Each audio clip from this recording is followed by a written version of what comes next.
మీ జీవితంలో ఆర్థిక ఇబ్బందులు పడుతూ ఎదగలేకపోతున్నారా? వెంటనే ఈ వెబినార్లో జాయిన్ అవ్వండి.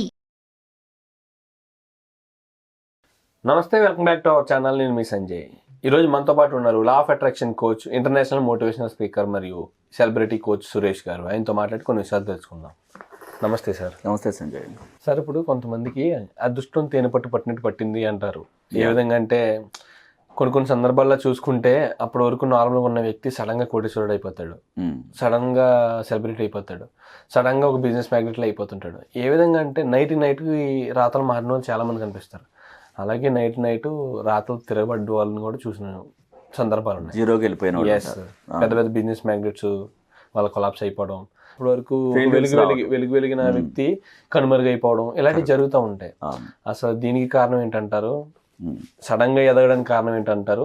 సడన్ గా కుప్ప కూలిపోవడానికి కారణం ఏంటంటారు? జరగటానికి మెయిన్ కారణం మన ఆలోచనలు. అంటే మన ఆత్మకి విపరీతమైన సంపదను చూపించడం, అందమైన కళలకు అంటుంటారు. నైట్ నిద్ర పట్టేదాకా వాళ్ళకు నిద్ర పట్టదు, తెల్లవారేదాకా కళలకు అంటూనే ఉంటారు. చూడండి, అంటే ఆ డ్రీమ్స్లో మునిగిపోయి ఉంటారు. ఆ సెలబ్రిటీ అయినట్టుగా, ఊహించని రీతిలో పెద్ద మొత్తాల్లో డబ్బు పొందినట్టుగా, ఒక కంపెనీ పెట్టినట్టుగా కళలకు అంటూ ఉంటారు.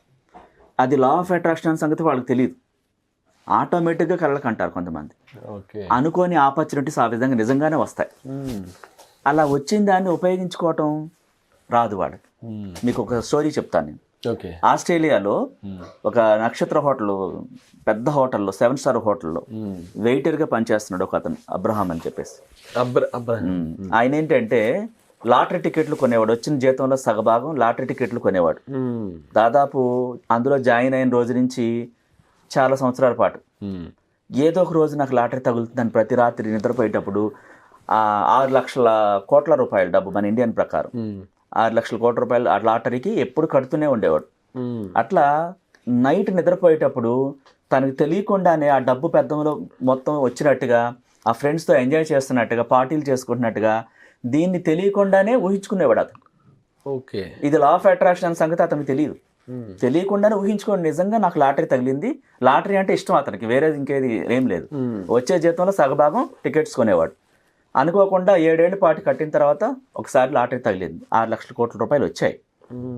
వచ్చినప్పుడు తనకి వినియోగించుకోవటం రాక ఏం చేశాడు, ఫ్రెండ్స్తో దేశ విదేశాలు తిరుగుతూ ఎంజాయ్ చేస్తూ, ఇంకా ఉపయోగించుకొని వాటికి కూడా ఉపయోగిస్తూ రకరకాలుగా మొత్తాన్ని కూడా ఖర్చు పెట్టేసాడు విపరీతంగా, హద్దు లేకుండా.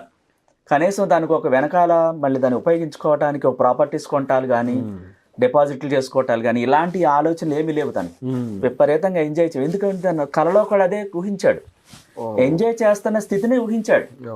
మీరు అర్థం చేసుకోండి, ఒక్కొక్క వ్యక్తి ఒకలాగా టాలెంట్ ఉంటుంది. ఆ టాలెంట్ని ఏం చేశాడు, తను ఎంజాయ్మెంట్కి వాడాడు.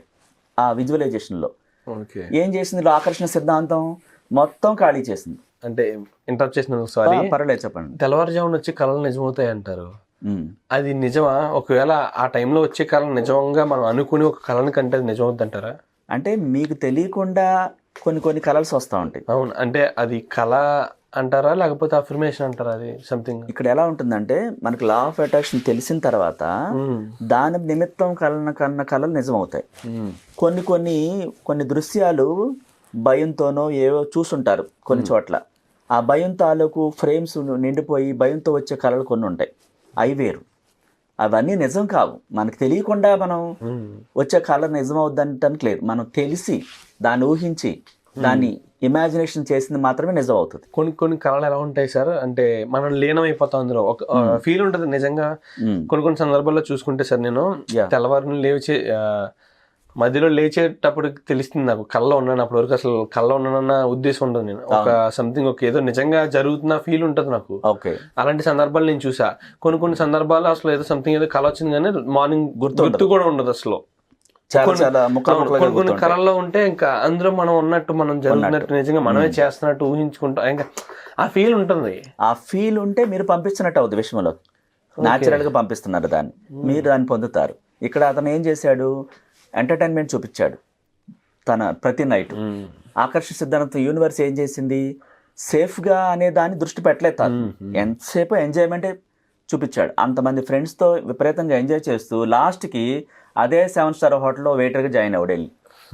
చూడండి, మీరు అన్నారు కదా స్టార్ అయినోడి కింద ఎలా పడ్డాడని. అంటే మనం ఆలోచనలు ఏం పంపిస్తున్నాము, స్టార్ అయినట్టు పంపించాం. మరి అక్కడ నిలదొక్కుంటాను, ఇంకా పెద్ద స్టార్ అవుతాను, ఆ సంపదను రెట్టింపు చేస్తాను, ఇవి పంపించరు. చూడండి, అక్కడ ఆయన స్టారు విలాసాలను ఇవన్నీ చూస్తున్నాడు తప్పితే ఒక విలాసమైన ఇల్లుని చూడాల, ఒక విలాసమైన కారుని చూడాల, ఒక విలాసంగా ఒక స్థలాన్ని కొనడం కానీ పొలాన్ని కొనడం కానీ ఇలాంటివి చూడలేదు ఆయన. ఆయన ఏంటంటే వచ్చిన డబ్బుని విలాసంగా ఖర్చు పెట్టడానికి చూశాడు. మనసులో కూడా విజువలైజేషన్ లో అదే చూపించాడు. మరి మిగతా వాళ్ళు ఏమంటారు, సార్ 6 లక్షల కోట్లు వచ్చినాయి, వాడు మళ్ళీ అందులో జాయిన్ అయ్యాడు, ఇదేం సిద్ధాంతం అంటుంటారు. సార్ మీరు అన్నట్టు చూసుకుంటే ఒకవేళ పొరపాటున కోటీశ్వరుడు అయినట్టు ఖర్చు పెడుతున్నట్టు కలగనంటే విచిత్రంగా ఇలాగ అయిపోతుందేమో. ఖచ్చితంగా మీరు ఏమని లోపల నమ్ముతారో, నేను ఖర్చు చేస్తున్నాను, ఎంటర్టైన్ చేస్తున్నాను చెప్తున్నారు, దాన్ని సేవ్ చేసినట్టు చూపించట్లేదు. చాలా జాగ్రత్తగా ఆలోచించండి. ఒక వ్యక్తి నైట్ స్టార్ అయ్యాడని అంటారు.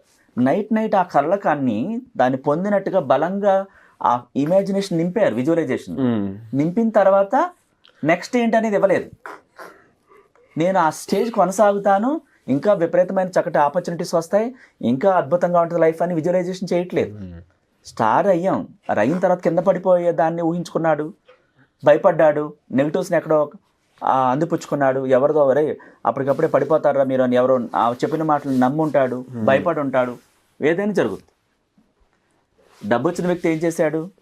సో స్టార్ అయిన వ్యక్తి కూడా దాన్ని నిలబెట్టుకునే ఆలోచనలు చేయకుండా భయాన్ని వ్యక్తం చేసి ఉండొచ్చు.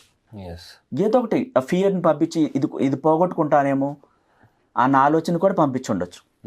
అలా జరుగుతుంది అన్నమాట. అంటే మనం ఎలా ఆలోచిస్తామో అలా తయారవుతాం. థ్యాంక్ యూ సార్, మాకు ఇలాంటి బెటర్ గైడెన్స్ ఇంకా ఫ్యూచర్లో ఇస్తారని కోరుకుంటున్నాను. తప్పకుండా. నమస్తే. Thank you.